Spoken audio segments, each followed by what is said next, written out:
اعوذ باللہ من الشیطان الرجیم بسم اللہ الرحمن الرحیم الحمد للہ رب العالمین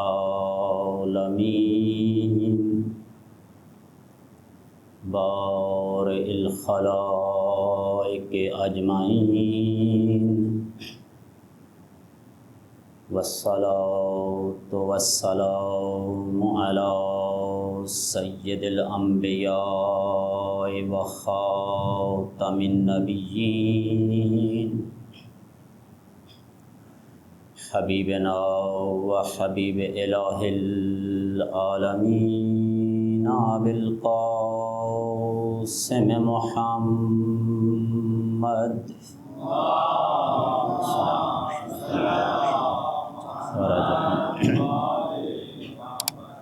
و آلہ الطیبین الطاہرین المعصومین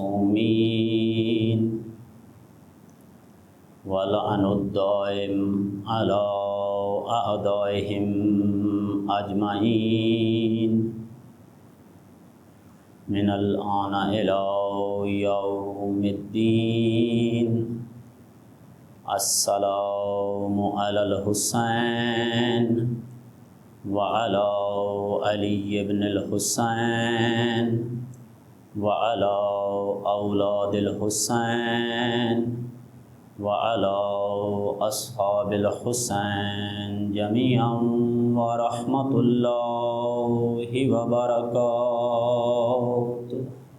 اللهم صل على محمد وآل محمد. عزاداران سید الشہداء، دعا ہے پروردگار عالم آپ مومنین کا اس مقدس مقام پہ چل کر آیا عبادت شمار فرمائے. جو حاجات لے کے آئے ہیں خالق کل شے مالک کل شے، آپ کی تمام تر حوائج شریعہ کو، ہم سب کی تمام تر حوائج شریعہ کو پورا فرمائے. پالنے والے پر آشوب دور میں جہاں جہاں مومنین و مومنات، مسلمین و مسلمات آباد ہیں، ان کے مال جان عزت آبرو کی خود حفاظت فرما. مذہب حقہ کو ترقی عطا فرما، اسلام کا بول بالا فرما. والی دوراں یوسف زہرا حجت خدا کے ظہور میں تعجیل فرما. قلب مطہر آقا و مولا امام زماں کو ہم سے راضی و خوشنود فرما. تیری زمین پر جہاں جہاں مسلمین و مسلمات، مومنین و مومنات پریشان حال ہیں، ظالمین کے ظلم میں ہیں، خصوصاً غزہ کے مسلمان پالنے والے، ان کی مدد و نصرت فرما اور انہیں ظالم پہ برتری اور کامیابی اور فوقیت عطا فرما. ظالمین کے ظلم کو خود ان کے اپنے طرف واپس لوٹا. محمد و آل محمد کے صدقے میں ہماری دعاؤں کو شرف قبولیت عطا فرما. دعاؤں کی قبولیت کے لیے، حاجات کی برابری کے لیے صلوات پڑھیں آل محمد کی ذات پر. صلی علی محمد و آل محمد. تسلیت اور تعزیت عرض کرتا ہوں آج کی مناسبت کے حوالے سے. شہادت سامن الحجت علی بن موسیٰ رضا علیہ السلام کی مناسبت سے آپ مومنین کی خدمت میں اور آج کے صف اعزاء کے حقیقی وارث حضرت حجت ابن الحسن العسکری علیہ السلام کی خدمت میں اور حضرت آغا ولی امر مسلمین جہان ایت اللہ العظمیٰ سید علی خامنائی کی خدمت میں دعا کرتا ہوں کہ خدا ہمیں دنیا و آخرت میں امام رؤوف کی مدد اور شفاعت سے خدا ہمیں بہرمند فرمائے. علی ابن موسیٰ رضا علیہ السلام کے کئی القاب ہیں جن میں سے آج کی مجلس میں میں چند ایک القاب کے مفاہیم آپ کی خدمت میں عرض کروں گا اور انہی مفاہیم سے ایک نتیجہ لیں گے کہ پروردگار عالم نے تمام ائمہ میں علی ابن موسیٰ رضا علیہ السلام کو لقب رؤوف کیوں عطا کیا؟ سارے ائمہ رؤوف ہیں، علی ابن موسیٰ رضا علیہ السلام کو رؤوف کہنا جبکہ سارے امام رؤوف ہیں، سارے معصوم رؤوف ہیں، وجہ کیا تھی؟ میں بہرحال اسی منبر پہ یہیں سے امام علی ابن موسیٰ رضا علیہ السلام کی جو سیاسی زندگی ہے، خصوصاً حضرت آقا کی 250 سالہ انسان کتاب سے چند ایک مجالس میں آپ مومنین کی خدمت میں عرض کر چکا ہوں۔ مناسب نہیں سمجھتا کہ جو باتیں آپ پہلے سن چکے ہیں میں انہی کو دوبارہ ریپیٹ کر کے آپ کا وقت لوں۔ بہرحال وہ باتیں آپ سن چکے ہیں۔ آج کی مجلس میں مولا کی سیاسی زندگی سے ہٹ کر مولا کی جو دیگر شعبوں میں معنوی، علمی اور اسی طرح سے اجتماعی زندگی ہے، اس کے اوپر میں کوشش کرتا ہوں کہ زیادہ فوکس کروں آج کی مجلس میں۔ بہرحال دعا کرتے ہیں کہ مولا ہمیں توفیق دے کہ ہم کافی ساری گزارشات، کافی ساری جو مولا کی سیرت طیبہ ہے وہ آج کی اس مجلس میں آپ کی خدمت میں عرض کر سکیں۔ علی ابن موسیٰ رضا علیہ السلام کو کا ایک لقب رضا ہے۔ رضا نام علی ہے، یہ رضا، امام رضا آپ بھی کہتے ہیں امام رضا، یہ لقب ہے مولا کا۔ رضا یعنی جو راضی ہو، جو مقام رضایت تک پہنچ چکا ہو، یعنی اگر اس کو ہم تھوڑا کھول کے بیان کریں تو وہ شخص جو رضایت کی اس منزل پہ پہنچ چکا ہو کہ وہ اپنے پیدا کرنے والے سے راضی ہو، پیدا کرنے والا اس سے راضی ہو جائے، اس کو رضا کہتے ہیں، اس کو رضا کہتے ہیں۔ علی ابن موسیٰ رضا علیہ السلام کو اس لیے رضا کہتے ہیں۔ البتہ پروردگار تمام ائمہ سے راضی ہے اور تمام ائمہ خدا سے راضی ہیں، لیکن عجیب منطق ہے، عجیب فلسفی ہے کہ علی ابن موسیٰ رضا علیہ السلام کو تمام ائمہ میں رضا کہنا۔ وہ خدا سے راضی، خدا ان سے راضی۔ یہ تو عام آدمی بھی بہرحال اس سطح پہ پہنچ سکتا ہے کہ وہ علم کی، عبادت کی، اطاعت کی اس منزل پہ چلا جائے کہ پروردگار عالم کی جانب سے آواز آنے لگے، یا ایتھا النفس المطمئنہ ارجعی الی ربک راضیۃ مرضیہ، تو یہ آواز وہاں سے، یہ عام آدمی کے لیے بھی ممکن نہیں ہو سکے۔ بس علی ابن موسیٰ رضا علیہ السلام کو جب ہمیں رضا کہتے ہیں، کیا وجہ ہے رضا کہتے ہیں؟ مولا فرماتے ہیں کہ دنیا میں جو کوئی بھی مقام رضا تک پہنچتا ہے ضروری ہے کہ وہ پہلے علی ابن موسیٰ کی دہلیز پہ آئے۔ یعنی کوئی شخص مقام رضا تک پہنچ نہیں سکتا، وہاں تک رسائی حاصل کر نہیں سکتا جب تک کہ علی ابن موسیٰ رضا علیہ السلام کی دہلیز پہ نہ آ جائے۔ وہ مقام رضا تک پہنچے گا اسی وقت جب میرے مولا علی ابن موسیٰ رضا کے پاس آئے گا، یہاں سے ہوتا ہوا وہاں تک جائے گا، یہاں سے ہوتا ہوا خدا کی بارگاہ میں جائے گا اور مقام والا تک پہنچ جائے گا۔ لہذا مولا کا یہ لقب آپ نے عموماً سن رکھا ہے اور متعدد مرتبہ سن رکھا ہے، میں یہاں پہ بھی آپ کو زیادہ دیر نہیں روکتا۔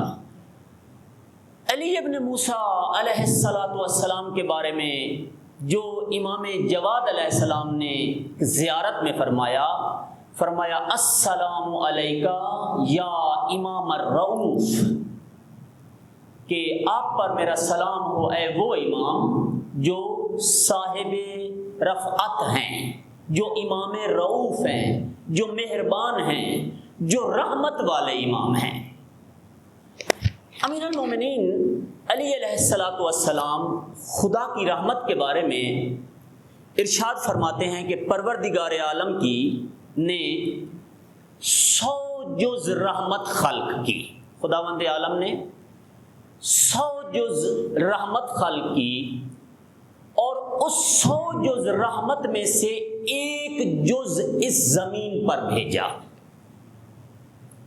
مولا فرماتے ہیں کہ اس کائنات کی ابتدا سے لے کر قیامت کا سورج طلوع ہونے تک جس کسی کے اندر جتنی رحمت، جتنی مہربانی، جتنی بخشش، جتنی عطا آپ کو نظر آتی ہے، یہ ساری کی ساری اس 1 جز رحمت کا نتیجہ ہے۔ اس 1 جز رحمت کا میں حدیث مولا کی آپ کی خدمت میں تلاوت کیے دیتا ہوں۔ امیر المومنین فرماتے ہیں ان اللہ خلق 100 رحمتن، اللہ سبحانہ و تعالی نے 100 جز رحمت خلق کی۔ فرمایا کہ جعل منها واحدتن فی الدنیا، اور ان میں سے 1 جز کو اس دنیا میں قرار دیا، 1 جز کو۔ آپ کو اس کائنات میں جس کسی کے اندر جتنی بھی مہربانی نظر آتی ہے، یہ اس 1 جز رحمت کا نتیجہ ہے۔ مثلا ماں اپنی اولاد سے محبت کرتی ہے، یہ رحمت خدا کا نتیجہ ہے، اس رفعت پروردگار کا نتیجہ ہے، ورنہ یہ ماں اپنے بچے سے محبت نہ کرے۔ روایت میں ہے کہ جناب موسیٰ علیہ السلام نے دیکھا کہ ایک پہاڑی علاقے میں ایک ماں ہے، اس کے پاس ایک چھوٹا سا بچہ ہے، بچے کو ماں نے سینے سے لگایا ہوا ہے۔ پہاڑی کا دشوار گزار سفر ہے پہاڑوں کا، کبھی گر جاتی ہے، کبھی پھر اٹھ کے چلنے لگ جاتی ہے، کبھی پھر گر جاتی ہے۔ ماں کے اوپر جتنی مشکلات آ رہی ہیں ان پہ تحمل کر رہی، لیکن بچے کو سینے سے لگایا ہوا ہے، بچے کو سینے سے لگایا۔ موسیٰ علیہ السلام یہ ماجرا دیکھ رہے ہیں، یہ منظر دیکھ رہے ہیں۔ موسیٰ نے عرض کی پروردگار، یہ جو ماں اپنی ذات میں اتنی مشکلات اٹھا رہی ہے لیکن اس بچے کو کوئی مشکل نہیں آنے دے رہی اور اس کو بالکل محفوظ کیا ہوا ہے، وجہ کیا ہے؟ خدا نے فرمایا موسیٰ، وجہ یہ ہے کہ اس ماں کے دل میں پروردگار عالم نے رحمت اور رافت ڈالی ہوئی ہے، یہ اس وجہ سے اس بچے سے اتنی محبت کرتی۔ موسیٰ نے عرض کی پروردگار کچھ دیر کے لیے اس ماں سے رحمت واپس لے لے۔ نبی تھے، دعا مستجاب ہے۔ جیسے ہی جناب موسیٰ نے کہا کہ پروردگار ماں سے رحمت واپس لے لے، لحظہ ایک لمحہ نہ گزرا کہ ماں نے بچے کو وہیں پہ گرایا پہاڑ کے اوپر اور خود اپنے سفر پہ چل پڑی۔ معصوم بچہ رو رہا ہے، چیخ رہا ہے، چلا رہا ہے، ماں مڑ کے ہی نہیں دیکھ رہی۔ موسیٰ نبی تھے، کلیم اللہ تھے، نرم اور ملائم دل کے مالک تھے۔ جب جناب موسیٰ نے بچے کا گریہ اور زاری دیکھا، اس کو روتے ہوئے سسکیاں لیتے ہوئے دیکھا، عرض کی پروردگار ماں کے دل میں رحمت واپس فرما۔ خدا نے ماں کے دل میں رحمت واپس کی۔ جیسے ہی ماں کے دل میں رحمت واپس آئی، دوڑ کر آئی اپنے بچے کے اوپر اور آ کر اس کو اٹھایا، سینے سے لگایا، اور وہ جو تھوڑی دیر کے لیے رکھ کو چلی گئی تھی اس کی وجہ سے اس کو بار بار چوم رہی ہے، بار بار چوم رہی ہے۔ مطلب یہ ہے کہ ماں کے دل میں بھی جو رحمت ہے اولاد کے لیے، یہ پروردگار نے عطا کی ہے، اور یہ رحمت اس 1 جز رحمت کا نتیجہ ہے کہ جو پروردگار عالم نے اس زمین پہ بھیجی ہے رحمت اپنی، اس 1 جز۔ فرمایا کہ یہ جو زمین آپ کے پاؤں کے نیچے ہے اور آپ جس طرح اس پہ چلیں، اس کے ساتھ جو کچھ کریں، یہ ساکت ہے، خاموش ہے، نہیں بولتی، نہیں پھٹتی، آپ کو اپنے اندر نگل نہیں لیتی۔ وجہ کیا ہے؟ فرمایا وجہ یہ ہے کہ یہ زمین پروردگار عالم کی اس رحمت کے نتیجے میں ہم سب کا وزن اٹھائے ہوئے ہے، متحمل ہے۔ یہ جو سورج ہمیں انرجی دیتا ہے، روشنی دیتا ہے، ہمارے اوپر احسان کرتا ہے، یہ اس رحمت کا نتیجہ ہے جو 100 جز رحمت میں سے 1 جز پروردگار عالم نے زمین پر بھیجا ہے۔ گویا یہ شجر، یہ ثمر، یہ ہوائیں، یہ فضائیں، یہ نباتات، یہ حیوانات، یہ زمین، یہ زمن، یہ ستارے، یہ سیارے، کائنات کی جو چیز اس زمین میں انسان کی خدمت کر رہی ہے اور اس کو فیسیلیٹیٹ کر رہی ہے، یہ اس ایک جز رحمت کا نتیجہ ہے جو پروردگار عالم نے اس زمین پر بھیجی ہے۔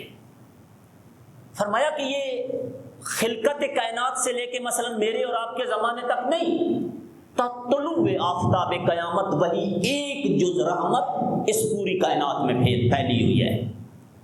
اب آپ اندازہ لگائیں کہ جو ایک جز رحمت کا جب اتنا یہ نتیجہ ہے، اگر کوئی ذات اس کائنات میں ایسی ہو کہ اس کے پاس خدا کی ان 100 کی 100 جز رحمتیں ان کی ذات میں ہوں، وہ ذات کتنی عظمت والی ہوگی۔ مولا فرماتے ہیں پروردگار عالم نے ائمہ طاہرین کو، چہاردہ معصومین کو اپنی جو 100 جز رحمت خلق کی ہے ساری کی ساری عطا کر دی ہے۔ بڑے صلوات محمد و آل محمد کی ذات پر، صلی علی محمد۔ 100 کا 100 جز رحمت خدا نے خاندان نبوت کو عطا کر دیا ہے۔ 100 کا 100 جز رحمت خدا نے خاندان نبوت کو عطا کر دیا۔ یہی وجہ تھی کہ آپ اہل بیت کی سیرت میں دیکھتے ہیں کہ دشمنوں کے لیے دعا گو تھے، دشمن کے خیر خواہ تھے، دشمن کے خیر خواہ تھے۔ مظلوم کربلا کس قدر کربلا کے میدان میں قاتلین کو، ظالمین کو، غاصبین کو، فاسقین کو، مذنبین کو بار بار موقع دے رہے ہیں اور بلا رہے ہیں کہ آؤ ایک لمحے میں تمہیں جہنم سے نکال کر جنت میں لے جاتا ہوں، ایک لمحے میں۔ کیوں ایسا تھا؟ اس لیے کہ پروردگار عالم کی رحمت کا مظہر تھے حسین ابن علی زمین پر، مظہر رحمت خدا تھے۔ دشمن کو جہنم میں جاتا دیکھ کر تحمل نہیں کر سک رہے تھے۔ اس بات کو آپ ذہن میں رکھیے گا، منزل مصائب پہ میں آپ کو یاد دلواؤں گا۔ دشمن کو جہنم میں جاتے ہوئے دیکھ کر تحمل نہیں کر رہے تھے۔ ہور کو کتنی دیر لگی؟ کربلا کی جنگ کا سب سے بڑا مجرم ہور تھا۔ 2 محرم کو حسین ابن علی کا قافلہ نہ روکتا، ممکن ہے کہ تاریخ کا برق ایک اور طریقے سے الٹ جاتا، ممکن ہے تاریخ اسلام اور تاریخ کربلا ایک اور طریقے سے لکھی جاتی، لیکن یہی ہور جب صبح عاشور میرے مولا کے پاس آیا، کس طرح کھینچ کر جنت دکھا دی فاطمہ کے لال نے۔ کربلا کی جنگ کے سب سے بڑے مجرم کو علیہ السلام بنا دیا، حسین نے علیہ السلام بنا دیا۔ صادق آل محمد فرماتے ہیں جو کوئی بھی کربلا میں جائے اور شہدائے کربلا کی زیارت پڑے، چاہے وہ جتنے بڑے منصب اور رتبے کا مالک ہے، اس کو وہاں پہ کہنا پڑتا ہے بے ابی انت و امی، بے ابی انتم و امی، میرے ماں باپ آپ پہ فدا ہو جائیں، قربان ہو جائیں، کہ جن میں ہور بھی شامل ہے، جن میں ہور بھی شامل ہے۔ بہرحال بعض دفعہ نہ ہمارے مجمع میں اتنی سکت ہے کہ جو روایات ہیں جو کتابوں میں لکھی ہیں ہم ان کو یہاں پہ پڑھیں تو یہ مجمع تحمل کر سکے، نہ بہرحال ہماری زبان میں اتنی طاقت ہے، لیکن یہ روایات بہت دقیق ہیں، بہت پر مغز اور پر معنی ہیں۔ آپ بلیو کریں گے، روایت میں ہے کہ جب شمر مظلوم کربلا کی گردن پہ خنجر چلا رہا تھا تو اس نے سنا کہ مظلوم کربلا کے لب ہل رہے ہیں، کہتا میں نے کان لگایا کہ کہیں مجھے بد دعا کر رہے ہیں۔ وہاں پہ بھی میرے مولا بد دعا نہیں کر رہے تھے، امت کو بد دعا نہیں کر رہے تھے، بلکہ ان کی مغفرت کے لیے دعا کر رہے تھے۔ پالنے والے میرے نانا کی امت کو معاف کر دینا، میرے نانا کی امت کو بخش دینا۔ یعنی کتنا بڑا دل ہو انسان کے پاس کہ ظالم گلے پہ خنجر چلا رہا ہے، مظلوم کی زبان پہ دعا ہے، مظلوم کی زبان پہ 100 کا 100 جز رحمت پروردگار عالم نے اہل بیت کو عطا کیا۔ اب سارے امام رؤوف ہیں، کیا وجہ ہے کہ علی ابن موسیٰ رضا علیہ السلام کو لقب رؤوف عطا کیا گیا؟ علامہ طباطبائی علیہ رحمہ سے پوچھا گیا کہ علامہ سارے ائمہ رؤوف ہیں، یہ علی ابن موسیٰ علیہ السلام کو رؤوف کیوں کہہ کے پکارا جاتا ہے، کیوں سلام کیا جاتا ہے، السلام علیکہ یا امام الرؤوف؟ علامہ نے فرمایا اس لیے کہ علی ابن موسیٰ علیہ السلام کی جو رافت ہے، جو رحمت ہے، جو عطا ہے، جو بخشش ہے، وہ فوراً نظر آتی ہے، وہ فوراً، وہ حس کردنی ہے، وہ لمس کردنی ہے، ان کو محسوس کیا جا سکتا ہے کہ مولا کی رحمت ہمارے شامل حال ہو چکی ہے۔ آپ دیکھتے ہیں کہ سارے ائمہ کے حرم سے اور مزاروں سے شفا ملتی ہے ہمیں، لیکن جو دخیل جا کے باندھتے ہیں، مریض کو جا کے باندھتے ہیں، وہ فقط علی ابن موسیٰ کے حرم میں جا کے باندھتے ہیں۔ جو مریض ہوتے ہیں، دور دور سے لوگ اپنے مریضوں کو لے کے آتے ہیں، وہاں پہ ایک جگہ ہے جہاں پہ وہ جا کے اپنے مریضوں کو لے کے جاتے ہیں، بعض دفعہ ان کو باندھ دیتے ہیں۔ تو یہ کیوں ایسا ہے؟ اس لیے کہ مولا کی جو رافت ہے، جو رحمت ہے، وہ ملموس ہے، اس کو چھوا جا سکتا ہے، اس کو ٹچ کیا جا سکتا ہے، اس کو محسوس کیا جا سکتا ہے۔ علی ابن موسیٰ کی جو رافت ہے وہ دو طرح کی تھی۔ ایک رافت عامہ یعنی ہر کسی کے لیے تھی، ایک رافت خاصے یعنی فقط خواص کے لیے، یعنی وہی مزاج ہے جو مزاج پروردگار ہے۔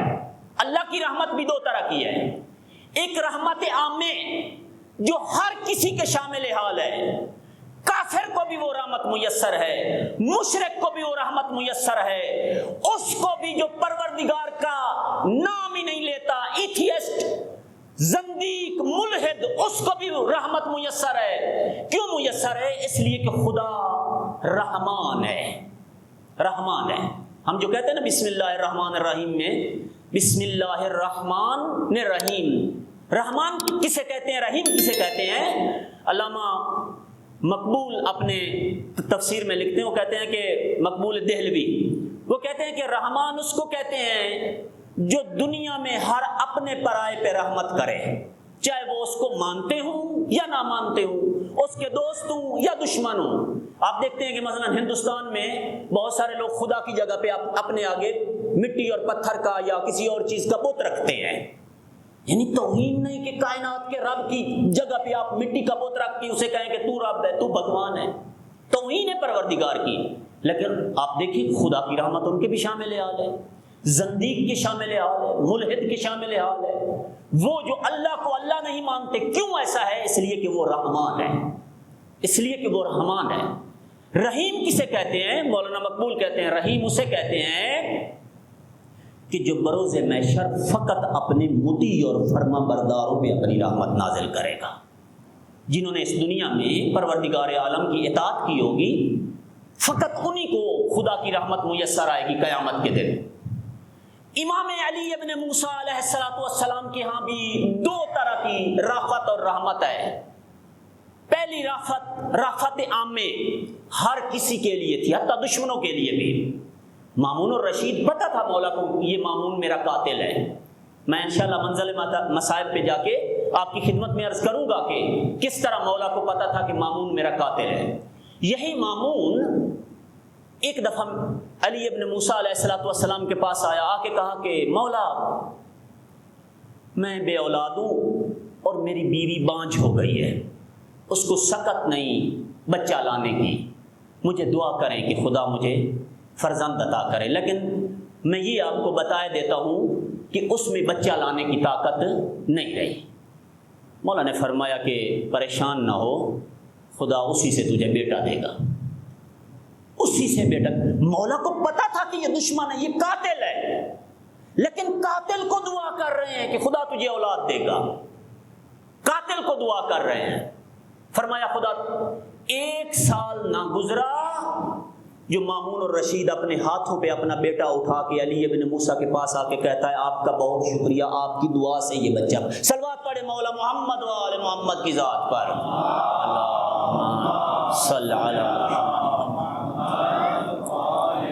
یہ رحمت عامہ ہر کسی کے لیے، خدا شاہد ہے، اس قدر وسیع رحمت ہے، اس قدر وسیع عطا اور بخشش ہے علی ابن موسیٰ علیہ السلام کی، اپنے تو کیا اغیار کے لیے بھی فراوان ہے، غیروں کے لیے بھی واسع رحمت ہے۔ دوسری رحمت میرے مولا کی اور رافت میرے مولا کی خواص کے لیے ہے، اور وہ مخصوص اپنوں کے لیے ہے۔ ایک ہمارے آیت اللہ گزرے ہیں جن کا نام تھا مرزا حبیب اللہ گل پائیگانی۔ یہ بہت زیادہ لمبا عرصہ نہیں گزرا، تھوڑا عرصہ پہلے، یعنی سمجھ لیجیے 35-40 سال اگر ہم پیچھے چلے جائیں تو مرزا حبیب اللہ گل پائیگانی یہ مشہد مقدس میں ہوا کرتے، بہت بڑے عارف، بہت بڑے فقیہ، مجتہد مسلم عارف۔ مرزا حبیب اللہ گل پائیگانی، ان کے بارے میں یہ ہے کہ یہ واقعہ آیت اللہ وحید خراسانی نے سنایا، میں آپ کی خدمت میں عرض کر رہا ہوں۔ آیت اللہ وحید خراسانی، خدا ان کو طول عمر بابرکت عطا، آیت اللہ وحید خراسانی مرزا حبیب اللہ گل پائیگانی کے شاگرد تھے، اور 20 سال تک یہ ان کے سامنے ان کے پاس پڑھتے رہے ہیں، یہی جو ابھی کم مقدس میں ہے۔ آیت اللہ وحید فرماتے ہیں کہ مرزا حبیب اللہ گل پائیگانی کا جو دایاں ہاتھ تھا یہ کیمیا تھا، یعنی چونکہ انہوں نے اپنی آنکھوں سے دیکھا، کہا کیمیا اس طرح سے تھا، جتنا بڑا مریض لے کے آتے تھے صرف مرزا حبیب اللہ گل پائیگانی ان کے سر پہ یا جہاں پہ بیماری یا تکلیف یا درد ہوتی تھی وہاں پہ اپنا ہاتھ پھیر دیتے تھے، عین اسی وقت مصیبت اور مرض ختم ہو جایا کرتی تھی، عین اسی وقت۔ آیت اللہ فرماتے ہیں وحید خراسانی کہ میں نے خود پوچھا اپنے استاد سے، میں نے کہا آغا یہ آپ کا جو دایاں ہاتھ دست کیمیا ہے، وجہ کیا ہے؟ یہ کس طرح کیمیا بنا؟ بایاں ہاتھ بھی تو آپ ہی کا ہاتھ ہے، لیکن اس میں وہ کرامت نہیں جو آپ کے دائیں ہاتھ میں ہے۔ آیت اللہ وحید فرماتے ہیں کہ میرے استاد نے مجھے سارا قصہ سنایا، کہا وحید میں نے 40 سال علی ابن موسیٰ رضا علیہ السلام کے حرم میں تہجد کی نماز ادا کی ہے، 40 سال، مذاق ہے؟ آج کل حرم کو 24 گھنٹے کھلا رکھا ہو، اس زمانے میں حرم کو رات کے وقت ایک وقت پہ آ کے بند کر دیا جاتا تھا۔ کہتے کہ 40 سال میں علی ابن موسیٰ کا پہلا زائر ہوا کرتا تھا، جیسے ہی صبح حرم کا دروازہ کھلتا تھا سب سے پہلا شخص جو حرم میں داخل ہوتا تھا میں تھا۔ کہا کہ اتنی اس ساری بایوگرافی اور بیک گراؤنڈ کے ساتھ ایک وقت ایسا آیا کہ میں بیمار ہو گیا، ہاسپٹل میں لے گئے، بہرحال میرا اب یہ خواب نہیں میں آپ کو سنا رہا، نہ کوئی ایسی داستان کے جس کے پیچھے ایک آیت اللہ کی زبان سے نکلی ہوئی بات ہے جو میں آپ کی خدمت میں عرض کر رہا ہوں۔ میں نے کہا کہ علی ابن موسیٰ کی رحمت ملموس ہے، میں اس کو ثابت کرنے جا رہا ہوں۔ آیت اللہ گل پائیگانی نے فرمایا کہ میں مریض ہو گیا، قریب تھا کہ بہرحال کسی بھی وقت میری روح میرے قفس عنصری سے جدا ہو جائے، میں مر جاؤں۔ کہتے کہ میں اسی بستر مرگ پہ میں نے اپنی توجہ اور اپنا رخ علی ابن موسیٰ کے حرم کی طرف کیا۔ میں نے کہا مولا 40 سال تک میں آپ کا پہلا زائر تھا، 40 سال میں نے تہجد کی نماز آپ کے حرم میں آ کے پڑھی، مولا میرے اوپر بھی رحمت فرمائیں، میرے اوپر بھی نظر شفقت فرمائیں۔ کہتے ہیں کہ بس یہ میں نے کہا ایک مرتبہ میری آنکھ لگی، گویا عالم مکاشفہ میں چلے گئے۔ کہتے ہیں کہ میں نے دیکھا ایک باغ ہے، باغ میں ایک تخت لگا ہوا ہے، تخت کے چاروں طرف پھول ہیں۔ میں نے دیکھا کہ اس تخت کے اوپر علی ابن موسیٰ علیہ السلام تشریف فرما ہے۔ میں نے دیکھا، حضرت نے میری طرف دیکھا اور تھوڑا سا تبسم فرمایا۔ جب تبسم فرمایا میں نزدیک ہوا، حضرت نے انہی پھولوں میں سے ایک پھول توڑا اور مجھے دے دیا۔ جب مولا نے وہ پھول توڑ کے مجھے دیا تو میں نے اپنے اسی دائیں ہاتھ میں وہ پھول، ہاتھ مولا کے ہاتھ سے ابھی نہیں ٹچ ہوا، میرا ہاتھ اس پھول سے ٹچ ہوا ہے جس کو علی ابن موسیٰ کا ہاتھ لگا تھا۔ کہا کہ جیسے ہی وہ پھول میں نے پکڑا مکاشفہ ختم ہو گیا، مجھے لگا کہ میں دوبارہ ہاسپٹل میں ہوں اور اسی بیماری کے بستر پہ ہوں۔ جب مجھے لگا کہ میں ہاسپٹل میں بیماری کے بستر پہ ہوں، میں نے آنکھ کھولی، میں نے اپنا ہاتھ، درد ہو رہی تھی، جہاں پہ درد ہو رہی تھی وہیں پہ جیسے بیمار آدمی اپنا ہاتھ رکھتا ہے، جیسے ہی میں نے درد کے اوپر ہاتھ رکھا مجھے لگا کہ میری درد ختم ہو گئی ہے۔ کہتے سب سے پہلے جس کو پتا چلا کہ میرا یہ ہاتھ دست کیمیا ہو گیا وہ میں خود تھا۔ پھر دوبارہ دوسری جگہ جہاں درد ہو رہی تھی وہاں پہ میں نے ہاتھ رکھا، گویا جہاں جہاں میں ہاتھ پھیرتا چلا گیا میری بیماری ختم ہوتی چلی گئی، میری بیماری ختم ہوتی چلی گئی۔ کہا کہ اس کے بعد سے لے کر آج تک جو کوئی مریض جس مرض کا، بھلے وہ سرطان کا، کینسر کا مریض ہی کیوں نہ ہو، جب اس کے سر پہ یا اس کی بیماری کی درد کی جگہ پہ میں یہ ہاتھ رکھ دیتا ہوں اس کی بیماری فوراً ختم ہو جاتی ہے۔ البتہ آیت اللہ گلپایگانی نے فرمایا کہ بہرحال بعض دفعہ میں نے بعض آلودہ لوگوں سے یہ ہاتھ ملایا ہے جو گناہگار ہوتے ہیں، بہرحال حلال و حرام کا خیال نہیں رکھتے ہیں، نجاست طہارت کا خیال نہیں رکھتے ہیں۔ کہا کہ اس کی وجہ سے مجھے احساس ہوا کہ اس ہاتھ کے اندر جو لطف ہوا تھا علی ابن موسیٰ کا اس میں کچھ قلت آئی ہے ان آلودہ لوگوں سے ہاتھ ملانے کی وجہ سے۔ یاد رکھیں بہرحال اس دنیا میں کوئی شے ایسی نہیں کہ جس کا اثر نہ ہو۔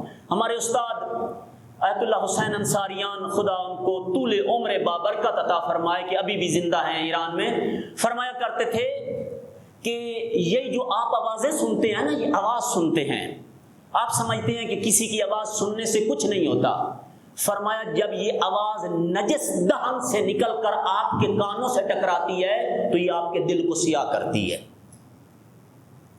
نجس اور پلید زبانوں سے نکلی ہوئی آواز جب آپ کے کانوں سے ٹکرا کے دل پہ جا کے لگتی ہے دل کو سیاہ کرتی ہے۔ فرمایا خبردار کوشش کیا کریں نجس لوگوں کی آواز آپ کے کانوں تک نہ جائے، ورنہ کانوں کی جو طہارت ہے، کانوں کی جو عفت ہے، کانوں کی جو پاکیزگی ہے وہ ختم ہو جائے گی، آنکھوں کی پاکیزگی ختم ہو جاتی ہے حرام خدا کو دیکھنے سے، کانوں کی پاکیزگی اور عفت ختم ہو جاتی ہے، ہاتھوں کی ختم ہو جاتی ہے، پیروں کی ختم ہو جاتی ہے۔ استاد فرمایا کرتے تھے کانوں کی پاکیزگی حرام اور نجس دہن سے نکلے ہوئے مواد کو سننا، بھلے وہ مواد آپ کے لیے مفید ہی کیوں نہ ہو، بھلے وہ مواد کوشش کریں اگر مفید مواد ہے تو کسی پاک زبان سے حاصل کریں، توحید پرست زبان سے لیں، رسالت پرست، نبوت پرست، امامت پرست، قیامت پرست زبان سے حاصل کریں وہ نیکی کا، مگر یہ کہ جب ہمارے ہاں وہ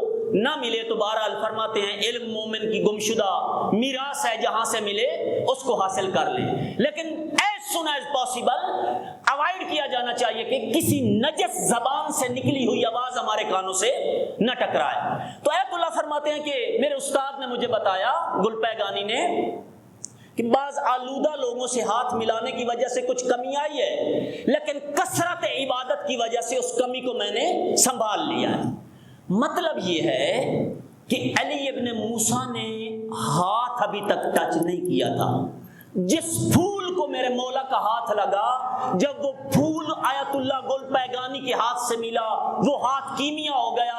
اگر کسی شخص کو مولا اس کے سر پہ اپنا ہاتھ رکھ دے اس کی کیا حالت ہوگی؟ صلوات پڑھیں محمد و آل محمد کی ذات پر۔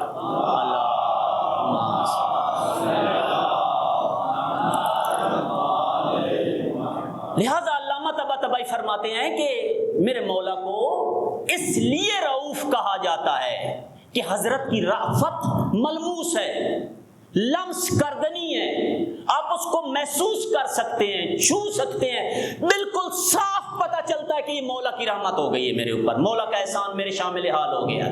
واقعات بہت زیادہ ہیں، عموماً میری مجالس لمبی ہو جاتی ہیں، دیر ہو جاتی ہے مومنین کو یہاں پہ بیٹھے بیٹھے، تو میں اختصار ایک اور لقب کہ وہ اللہ سبحانہ و تعالیٰ نے مولا کو نہیں دیا، ان عام انسانوں نے مولا کو دیا ہے. وہ لقب ہے ضامن آہو. ضامن آہو کہتے ہیں ہرن کو یا ہرنی کو.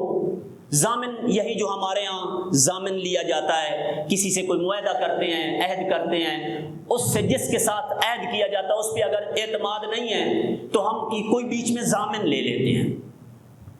کیوں کہا جاتا ہے مولا کو ضامن آہو؟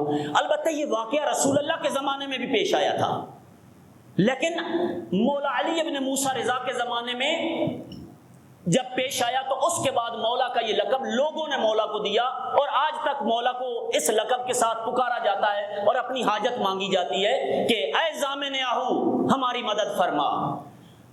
واقعہ یہ تھا کہ ایک شکاری نے ایک ہرنی کو شکار کیا, ہرن کی مادہ کو, اس کو شکار کیا, لے کے جا رہا تھا کہ پہلے سوچا کہ میں اپنے مولا کو سلام کرتا چلا جاؤں. علی ابن موسیٰ کی بارگاہ میں آیا, جیسے ہی آیا تو اس مادہ ہرن نے اپنی زبان بے زبانی میں مولا سے کچھ کہنا شروع کر دیا. شکاری حیران ہے کہ یہ میرے ساتھ تھی, ابھی تک یہ ہرنی میرے ساتھ تھی, وہاں تو نہیں بولی, میں اس کو اتنا لے کے آیا ہوں, پکڑ کے آیا ہوں, یہاں پہ آ کے یہ بولنے لگ گئی ہے اپنی زبان میں, جو بھی بول رہی ہے اس کو سمجھ نہیں آ رہی تھی. عرض کی مولا یہ کیا کہہ رہی ہے؟ امام نے فرمایا کہ یہ کہہ رہی ہے کہ میرے چھوٹے چھوٹے بچے ہیں اور مجھے اس شکاری سے اجازت لے کے دیں کہ میں جاؤں, میرے بچے بھوکے ہیں, میں ان کو فقط دودھ دے کے آخری مرتبہ آ جاؤں, آخری مرتبہ میں اپنے بچوں کو دودھ دے کے آ جاؤں. خبردار کوئی شخص یہ سمجھے کہ ایما کو فقط عربی آتی تھی, واللہ العلی العظیم یہ ایما کی معرفت کے نہ ہونے کی دلیل ہے. ہمارے ایما کو ساری زبانیں آتی تھی, لوگوں کی زبانیں تو کیا حیوانوں کی زبانیں آتی تھی, مگر سلیمان نبی کو ہر شے کی آواز, ہدہد کی آواز, ہدہد نے جب جناب سلیمان کو آ کے کہا کہ میں نے ملکہ بلقیس کا تخت دیکھا ہے, جناب سلیمان سمجھ گئے تھے یا نہیں سمجھ گئے تھے؟ ہمارے عقیدے اور ایمان کے مطابق ہمارے ائمہ کا مقام اور مرتبہ بنی اسرائیل کے انبیاء سے زیادہ ہے, بلند ہے, بہت بلند ہے, بہت بلند ہے. لہذا ہمارے ائمہ کو انسانوں کی زبانیں تو کیا حیوانوں کی زبانیں بھی آتی تھی. خود رسول اللہ کو ساری زبانیں آتی تھی. کوئی ہندوستان سے جاتا تھا, پیغمبر کو ٹرانسلیٹر کی ضرورت نہیں پڑتی تھی کہ کوئی مترجم بلوا کے اسے اس کی زبان کا ترجمہ کروائے کہ یہ کیا کہہ رہے. نا, خود رسول اللہ سمجھتے تھے کہ یہ کیا کہہ رہے ہیں. پیغمبر معلم اعظم تھے, معلم. یہ ادھر آ کے انہوں نے کسی کے سامنے جا کے بیٹھ کے نہیں پڑھا لکھا, جس وجہ سے ان کو امی کہتے ہیں. ادھر قرآن فرماتا ہے هو الذی بعث فی الامیین رسولا منہم یتلو علیہم آیاتہ ویزکیہم ویعلمہم الکتاب والحکمہ وان کانوا من قبل لفی ضلال مبین. ادھر ہمارے نبی انبیاء کے بھی استاد تھے. رسول اللہ کے میلاد کی رات ہے اور پہلی رات ایک جملہ حضرت کی خدمت میں میری طرف سے عرض ادب ہو جائے, میرا بھی حضور کے میلاد پڑھنے والوں کی لسٹ میں نام درج ہو جائے. یہ ادھر امی ہیں. کیوں امی ہیں؟ دو وجوہات کی بنیاد پر. ایک وجہ یہ ہے کہ پیغمبر نے کسی کے سامنے جا کر بیٹھ کر اس سے نالج گین نہیں کیا, نہیں پڑھا لکھا, لہذا اس وجہ سے ان کو کہتے ہیں امی. دوسرا لفظ امی, طالب علم یہاں پہ تشریف فرمائے, عربی زبان میں امی ماں کو کہتے ہیں, یعنی امی یعنی میری ماں. یعنی پیغمبر اپنی والدہ گرامی, جب پیدا ہوئے والدہ گرامی کو دیکھا اور پھر والدہ سے حد درجہ محبت کرنے والے تھے, گویا ان کو امی کہا جاتا تھا. امی کہا جاتا. نا امی کا مطلب یہ ہے کہ پیغمبر گرامی اسلام مثلا الیاذ باللہ استغفر اللہ ان پڑھ تھے نا, مگر ان پڑھ لوگوں کو کتاب کی تعلیم دیتا ہے کیا؟ قرآن فرماتا ہے کہ هو الذی بعث فی الامیین رسولا منہم یتلو علیہم آیاتہ ویزکیہم ویعلمہم الکتاب. ویعلمہم الکتاب کا معنی کیا ہے؟ جو کتاب کی تعلیم دیتا ہے. ان پڑھ آدمی کو کتاب پکڑائیں, اسے کہیں کہ مجھے تعلیم دے, وہ دے سکتا ہے. کسی بھی ان پڑھ کو کہیں کہ یہ کتاب ہے, مثلا یہ قرآن ہے, وہ قرآن پڑھا ہوا نہیں, آپ اسے کہیں کہ یہ قرآن ہے, اس کی مجھے تعلیم دے, وہ کہے گا بھائی آپ مجھ سے مذاق کر رہے ہیں, میں پہلے خود تو قرآن پڑھوں پھر کسی کو تعلیم دوں. اگر رسول امی ہوتے تو قرآن جیسی کتاب کے معلم کیسے؟ بہرحال دنیا میں کسی سے جا کے نہیں سیکھا، یہ درس گاہ پروردگار عالم کے پڑھے لکھے ہیں، یہ علم لدنی کے مالک ہیں، ان کو خدا نے ان کے سینے میں علوم رکھ دیے ہیں جس کی وجہ سے ہر چیز کی زبان سمجھتے تھے۔ مولا نے فرمایا کہ یہ کہہ رہی ہے کہ میرے چھوٹے چھوٹے بچے ہیں اور بھوکے ہیں، مجھے اجازت دے۔ اس شکاری نے کہا مولا آپ نے ان کی زبان تو سمجھ لی، لیکن اس کی ضمانت کون دے کہ یہ واپس آ جائے گی؟ یہ ضمانت کون دے؟ میں نے بڑی مشکل سے اس کو شکار کیا ہے، بڑی مشکل سے پکڑا ہے، پتہ نہیں کتنا اس کے پیچھے بھاگا ہوں، تب ہرن کو پکڑنا کو مذاق تو نہیں نا، بڑا مشکل کام ہے۔ مولا نے فرمایا اس کا میں ضامن ہوں، یہ واپس آئے گی، اس کا میں ضامن ہوں، یہ واپس آئے گی۔ شکاری نے کہا اگر آپ ضامن ہیں تو اس کو اجازت دے جائے۔ وہ چلی گئی۔ کچھ دیر شکاری میرے مولا کی بارگاہ میں بیٹھا رہا، کچھ دیر کے بعد دیکھا تو وہ ہرن واپس آ گئی، وہ مادہ ہرن واپس آ گئی۔ شکاری انگشت بادہ دندان رہ گیا، حیران رہ گیا، پریشان رہ گیا کہ ایک حیوان جو وعدہ کر کے گیا ہے واپس آ گیا ہے، اپنے بچوں کو چھوڑ کے آ گئی ہے، اپنے آپ کو ذبح کرو، کیونکہ ظاہر ہے اس کو پتا تھا کہ اب اگلی منزل میری یہ ہے کہ انہوں نے مجھے کاٹ کے کھانا ہے، اپنے آپ کو موت کے پیش کرنے آ گئی ہے۔ شکاری قدموں پہ ہاتھ لگا کے کہتا ہے فرزند رسول میں اس کو نہیں لے کے جاتا، یہ آزاد ہے میری طرف سے، میں اس کو معاف کرتا ہوں، میں اس کی زندگی اس کو جائے اپنے بچوں، میں فقط یہ دیکھنا چاہتا تھا کہ واقعاً آپ کے ساتھ کیا گیا وعدہ حیوان بھی پورا کرتے ہیں۔ ضامن آہو، علی ابن موسیٰ ضامن آہو ہے۔ آخری گزارش اور چلتے ہیں مولا کی بارگاہ میں، عرض ادب کرتے ہیں اور آج کی رات کی خیرات مانگتے ہیں۔ بہرحال آپ کو بھی 2 ماہ ہو گئے ہیں اس صفحے ماتم پہ بیٹھتے بیٹھتے۔ آخری گزارش یہ کہ ایت اللہ مراشی نجفی کے دوست تھے ایت اللہ مرتضیٰ حائری۔ مرتضیٰ حائری بہت بڑے عارف تھے۔ ان دونوں فقہا کا اور علماء کا ایک دوسرے کے ساتھ یہ معاہدہ تھا کہ میں پہلے مرا تو میں آپ کو عالم خواب میں آ کے قبر کے حالات بتاؤں گا، اگر آپ پہلے مر جائیں تو آپ مجھے آ کے بتانا۔ مستند سچا واقعہ، خدا شاید ہے اس منبر کا تقاضا یہ ہے کہ جھوٹ زبان پہ لانا تو کیا جھوٹ کا خیال کرنا بھی یہاں پہ بیٹھ کے گناہ ہے۔ یہ مصطفیٰ کا منبر ہے، یہ امیر المومنین کا منبر ہے، یہ مذاق نہیں ہے کہ ادھر سے بیٹھ کر جو زبان بھی آتا جائے آپ بولتے جائیں، چاہے اس کے پیچھے صداقت ہو یا نہ ہو، چاہے وہ حق ہو نہ ہو، موثق ہو یا نہ ہو، نہ بہرحال یعنی زبان لڑکھڑانے لگ جاتی ہے، جسم کانپنے لگ جاتا ہے کہ کوئی ایسی بات یہاں سے بیٹھ کر بندہ کرے کہ جو خلاف حقیقت ہے۔ جو کچھ عرض کر رہا ہوں ایک ایک لفظ کا ذمہ دار ہوں۔ ایت اللہ مرتضیٰ حائری ان کا انتقال پہلے ہو گیا، ان کا انتقال پہلے ہو گیا۔ عالم خواب میں ایت اللہ مراشی کے پاس آئے کچھ عرصے کے بعد۔ ایت اللہ مراشی نے پوچھا کہ ایت اللہ حائری بتائیں کیسے رہا آپ کا یہ سفر، موت کا پھر قبر کا، یہ کیسا رہا سفر؟ کہا کہ مراشی نجفی بہت مشکل سفر تھا، بہت مشکل سفر تھا۔ کہا کیا ہوا؟ کہا آخری وقت اور آخری منزل آپ کو بتا دیتا ہوں کہ کیا ہوا۔ پیچھے جو کچھ ہوا وہ بہرحال نہ وقت میں طاقت ہے نہ وقت میں اتنی فرصت ہے کہ میں بیان کروں۔ آخری منزل کہا کیا ہوا؟ کہا جب قبر میں منکر و نکیر میرے پاس آئے، میرا مزاج قبر سے ہم آہنگ نہ تھا۔ تنگ و تاریک قبر، سیاہ قبر، اندھیری قبر، اس میں ملک آ کے مجھ سے میری زندگی کا حساب مانگ رہے ہیں اور میں ابھی موت کا سفر کر کے آیا ہوں۔ پر موت کا سفر سادہ نہیں ہے، بہت مشکل سفر ہے، بہت مشکل سفر ہے۔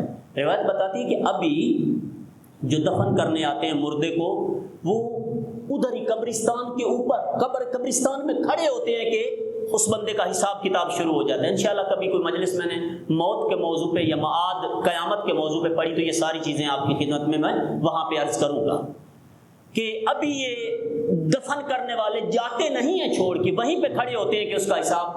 اور پھر فرمایا گیا ہے کہ جو دفن کرنے والے ہیں ان کو چاہیے کہ یہ کچھ دیر وہاں پہ رکیں، اس کے لیے کچھ قرآن پڑھے، کچھ تلاوت. جناب زہرا نے امیر المومنین سے فرمایا تھا نا، یا علی مجھے دفن کرنے کے بعد کچھ دیر میری قبر پہ قرآن پڑھنا. مطلب یہ ہے کہ ابھی مزاج اگلے جہان سے، اگلی دنیا سے ہم آہنگ نہیں ہے، اگلی دنیا سے ہم آہنگ نہیں. اس کو اپنے دل کی تسکین کے لیے باہر کے لوگوں کی جو آوازیں اس کے کانوں سے ہم آہنگ ہیں، ان کو ابھی ان آوازوں کی ضرورت ہے. فرماتے ہیں کہ جب میرا حساب شروع ہوا میں گھبرایا ہوا تھا، میں سہما ہوا تھا. زندگی میں اتنا مشکل وقت کبھی میں نے نہ دیکھا تھا. بہت مشکل وقت تھا، بہت مشکل سفر. کا ہوا کیا؟ کا ہوا یہ کہ دور سے ایک آواز میرے کانوں پہ آنا شروع ہوئی. ایک آواز میرے کانوں پہ کہا. جیسے جیسے وہ آواز نزدیک آتی گئی ویسے ویسے وہ ملک اپنا سر جھکاتے چلے گئے، وہ تاریک قبر گشادہ ہوتی چلی گئی اور سیاہی اس کی نور اور روشنی میں بدلتی چلی گئی. ایک مرتبہ وہ ذات میرے سرہانے آ گئی. آیت اللہ مراشی کو بتا رہے ہیں، آیت اللہ مرتضیٰ حائری. فرمایا کہ ایک مرتبہ وہ ذات میرے سرہانے آ گئی. جب میرے سرہانے آئی، ایک نورانی چہرہ، ایک باعزت باوقار شخصیت میں نے دیکھا.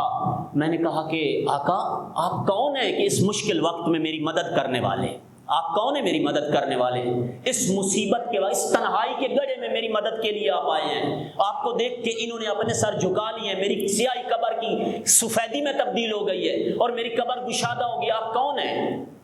مولا نے فرمایا آیت اللہ حائری آپ نے مجھے نہیں پہچانا. آپ 70 دفعہ میری زیارت کے لیے آئے تھے، یہ پہلی مرتبہ ہے. ابھی 69 مرتبہ آپ کا ادار میرے پاس ہے. میں علی ابن موسیٰ رضا ہوں.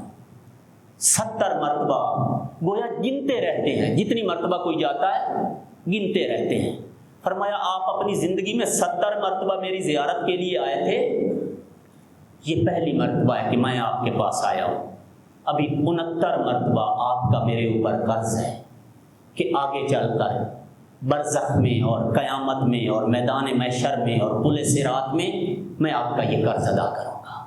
69 مرتبہ میں اور آپ کے پاس آؤں گا. میں علی ابن موسیٰ آپ کا امام ہوں، میں امام رؤوف ہوں. یا امام رؤوف، حیوانوں کے اوپر آپ مہربانی کرتے ہیں، دشمنوں کے اوپر آپ مہربانی کرتے ہیں، قاتلوں کو آپ دعا دیتے ہیں. اس مجلس میں بیٹھنے والے نہ آپ کے دشمن ہیں، نہ انہوں نے آج تک آپ کی اور آپ کی جد کی بے ادبی کی ہے. مولا 2 مہینے پورے ہو گئے ان کو آپ کے صفحے ماتم پہ بیٹھتے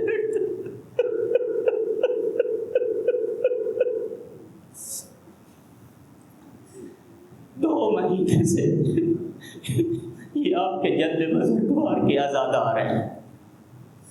مولا ایک نظر رحمت ادھر بھی فرما دیں. آپ کو آج کے دن کا واسطہ میرے مولا.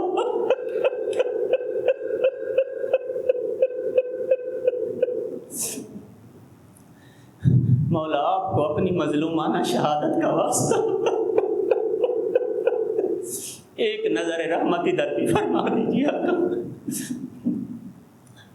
ابا سلط سے فرمایا ابا سلط، اس مرتبہ جو ظالم نے مجھے اپنے دربار میں بلایا ہے نا، میں سمجھ گیا ہوں کہ اس کی نیت صاف نہیں ہے.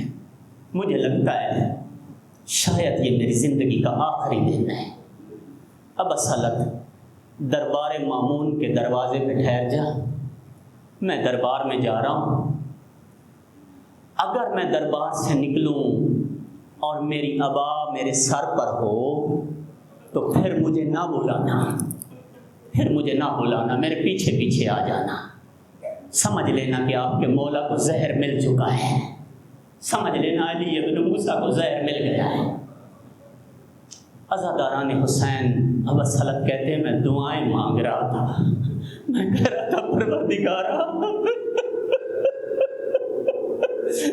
میرے مولا کی آپ حفاظت فرما، میرے مولا کو اس ظالم کے ظلم سے بچا لے، میرے مولا کو اس عالم میں واپس لوٹا کہ میرے مولا کی ابا ان کے سر پر نہ ہو۔ لیکن ابا سلط کہتے ہیں ایک مرتبہ میں نے دیکھا، میری آنکھیں دربار کے دروازے پہ لگی ہوئی تھی، جیسے ہی دروازہ کھلا میں نے دیکھا علی ابن موسیٰ کے سر پہ ابا ہے اور دربار مامون سے باہر آ رہے ہیں۔ ازادار روایت بتاتی ہے مامون کے دربار میں اور علی ابن موسیٰ کے گھر میں کوئی زیادہ فاصلہ نہ تھا، کوئی زیادہ فاصلہ نہ تھا، لیکن ابا سلط کہتے ہیں میں نے دیکھا کئی مرتبہ علی ابن موسیٰ بیٹھ جاتے تھے، پھر بڑی مشکل سے اٹھتے تھے، گھر کی طرف چلتے تھے، کئی دفعہ بیٹھ جاتے تھے، گویا سہارے لے کر گھر میں جا رہے تھے، گویا اتنی مشکل اور سخت زہر تھی کہ جیسے ہی میرے مولا کو کھلائی گئی زہر نے اپنا اثر دکھانا شروع کر دیا۔ عزاداران حسین میرے مولا گھر میں آئے، ابا سلط نے مولا کے حکم کے مطابق گھر کا دروازہ بند کر لیا۔ ایک مرتبہ ابا سلط کہتے ہیں میں نے دیکھا ایک جوان گھر کے صحن میں آیا ہوا ہے، میں نے کہا جوان گھر کے دروازے تو بند ہیں، آپ کون ہیں جو گھر میں آ گئے ہیں، کہاں سے آ گئے ہیں؟ کہا ابا سلط میں علی ابن موسیٰ کا یتیم ہوں، مجھے پہچان، میں تیرا امام جواد ہوں، اور جیسا اللہ نے مجھے مدینے سے یہاں پہنچایا ہے اسی نے مجھے گھر کے صحن میں پہنچایا۔ میں کہتا ہوں علی ابن موسیٰ آپ کو مبارک ہو، جب آپ کا وقت آخر آیا آپ کے سر پہ آپ کا جوان بیٹا تھا، مولا آپ کو غسل دیا گیا، مولا آپ کو کفن پہنایا گیا، مولا آپ کا جنازہ اٹھایا گیا۔ روایت بتاتی ہے کہ مرو شہر کی عورتوں نے علی ابن موسیٰ کے جنازے پہ اتنے پھول پھینکے کہ جب جنازے کو دفن کرنے کے لیے باہر نکالا گیا تو پھولوں کے ڈھیر کو ہٹایا گیا۔